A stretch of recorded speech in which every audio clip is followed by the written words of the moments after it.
Kalian bisa lihat gambar bagian mata yang sudah kakak gambar di atas.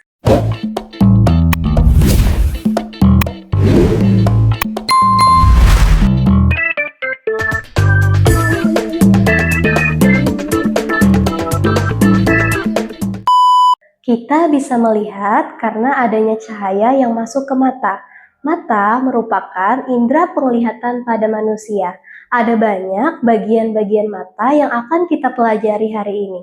Mau tahu? Bahas bareng Mega Bimbel yuk! Bersama Kak Mega, hari ini kita akan membahas bagian mata dan fungsinya. Yang pertama yang akan kita bahas adalah bagian luar dari mata. Nah, untuk bagian luar dari mata ini ada 3 bagiannya. Supaya kalian bisa mengingatnya dengan baik, di sini kakak ada punya rumus pendeknya, yaitu opak bulis. Nah, opak ini untuk bagian mata yang bernama kelopak mata. Sedangkan kata bu di sini untuk bagian mata yang bernama bulu mata. Dan yang terakhir, kata alis di sini untuk bagian mata yang bernama alis.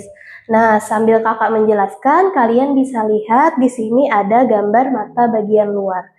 Nah, fungsi kelopak mata yang pertama yaitu untuk menutup bola mata dan membasahi bagian depan mata dengan air mata saat mengedip.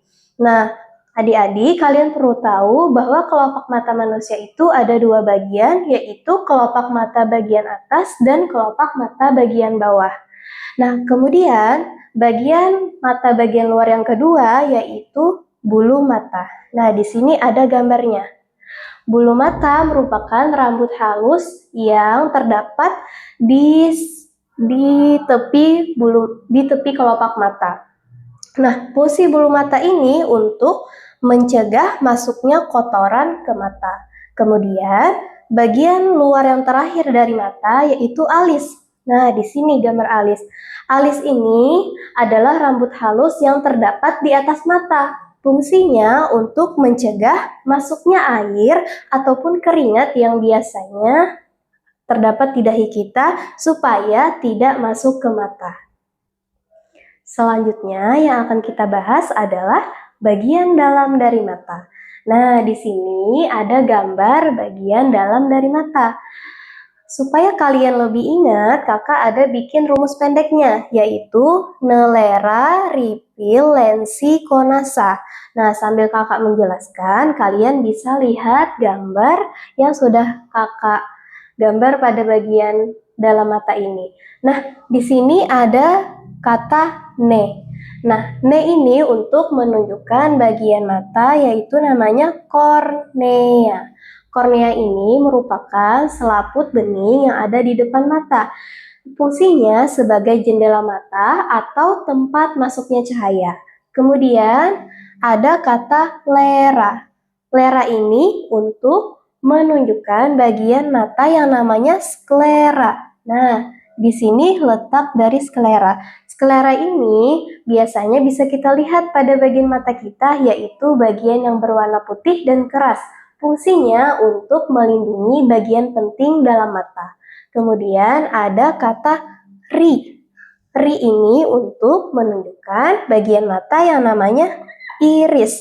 Nah, iris ini adalah yang memberi warna pada bola mata. Iris fungsinya untuk mengubah ukuran pupil mata. Kemudian ada namanya pil. Pil ini untuk bagian mata yang namanya pupil. Pupil ini adalah lubang tengah yang ada di tengah iris berwarna hitam. Fungsinya untuk mengatur banyaknya cahaya yang masuk ke dalam mata. Pupil mata kita bisa berubah ukurannya sesuai banyaknya cahaya yang masuk ke mata. Saat kondisi terang, pupil mata kita akan mengecil. Hal ini berfungsi agar cahaya yang masuk ke mata tidak terlalu banyak. Nah, ketika kondisi gelap, pupil mata kita akan membesar agar memperbanyak cahaya yang masuk ke dalam mata. Nah, kemudian kita lanjut ke rumus pendek, yaitu kata len. Nah, Kata lain ini untuk menunjukkan bagian mata yang namanya lensa mata. Nah, di sini letaknya. Lensa mata ini berbentuk cembung. Nah, lensa mata fungsinya untuk meneruskan cahaya agar jatuh tepat di retina. Kemudian, kata si di sini untuk bagian yang namanya otot siliaris. Nah, otot siliaris ini otot yang letaknya dekat dengan lensa mata. Fungsinya untuk mengubah bentuk lensa mata. Kemudian di sini ada kata ko. Ko ini untuk menunjukkan bagian yang namanya koroid. Nah, koroid ini merupakan bagian yang banyak mengandung pembuluh darah. Nah, fungsinya untuk memberi nutrisi pada retina. Kemudian ada bagian yang namanya nah. Nah, ini untuk menunjukkan bagian yang namanya retina. Retina ini fungsinya untuk menangkap cahaya yang masuk melalui lensa.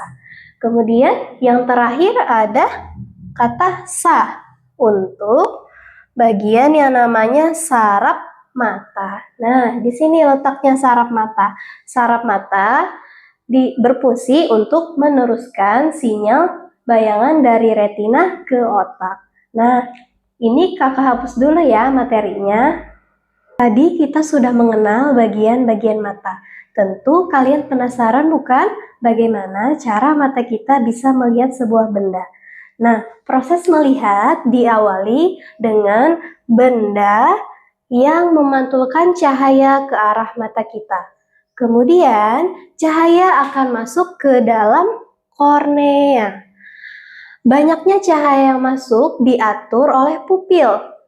Nah, pupil ini sekaligus sebagai jalan masuknya cahaya. Kemudian, di sini ada peran lensa mata. Lensa mata mengarahkan cahaya sehingga bayangan benda jatuh pada retina. Nah, pada retina ini bayangan benda yang ditangkap akan bersifat nyata dan terbalik. Kemudian, setelah itu, saraf mata akan menangkap bayangan dari retina dan mengirim informasi bayangan ke otak. Nah, di otak ini bayangan akan dibalikan kembali sehingga kita bisa melihat suatu benda. Nah, urutan dari proses melihat supaya kalian bisa lebih memahaminya itu dimulai dari cahaya, benda, kornea, pupil, lensa mata, retina, saraf mata, dan otak. Nah, di sini kakak punya rumus pendeknya. Jadi, setelah urutan cahaya dan benda, kalian ingat kolor putih longgar karena pinggang ramping. Nah, K-nya ini untuk menunjukkan kornea. Kemudian Pu-nya ini untuk menunjukkan pupil. Longgarnya ini kata L-nya untuk menunjukkan lensa mata. Nah, kemudian huruf R-nya di sini untuk menunjukkan retina. Penglihatan sebagian orang ada yang berbeda. Hal ini disebabkan karena adanya gangguan penglihatan pada manusia. Di antaranya, yang pertama ada yang namanya rabun jauh atau miopia. Nah, gangguan ini merupakan ketidakmampuan mata untuk melihat dengan jelas pada benda yang jaraknya jauh. Biasanya disebabkan oleh kita yang terlalu lama melihat layar handphone atau kebiasaan membaca di cahaya yang redup. Nah, cara mengatasinya biasanya bisa memakai kacamata lensa cekung atau kacamata minus. Kemudian, gangguan penglihatan yang kedua ada yang namanya rabun dekat atau hypermetropia. Nah, ini merupakan ketidakmampuan mata untuk melihat dengan jelas pada benda yang jaraknya dekat. Nah, biasanya ini disebabkan karena adanya faktor usia ataupun faktor keturunan. Cara mengatasinya bisa menggunakan kacamata lensa cembung atau kacamata plus. Kemudian, yang ketiga ada yang namanya mata silindris atau astigmatisme. Nah, Ini merupakan kondisi kelainan lengkungan pada bagian kornea atau lensa mata. Biasanya penderitanya tidak mampu membedakan garis tegak ataupun garis lurus dalam waktu yang bersamaan. Nah, biasanya ini disebabkan oleh kebiasaan membaca sambil posisi tidurnya miring. Nah, cara mengatasinya bisa menggunakan kacamata lensa silinder. Kemudian gangguan yang keempat yaitu buta warna. Nah, buta warna ini merupakan keadaan seseorang tidak dapat membedakan warna. Biasanya disebabkan karena faktor keturunan. Buta warna itu adik-adik ada dua jenisnya. Ada buta warna total, ada buta warna sebagian. Kalau buta warna total, maka yang dilihat hanya warnanya cuma hitam dan putih saja. Tapi kalau buta warna sebagian, itu hanya beberapa warna saja. Mungkin ada yang tidak bisa melihat warna merah, biru, ataupun hijau. Nah, cara mengatasinya biasanya orang yang menderita buta warna bisa memakai lensa kontak khusus penderita buta warna. Nah, sekian penjelasan Kakak tentang pembelajaran kita hari ini. Sampai bertemu di pembelajaran berikutnya.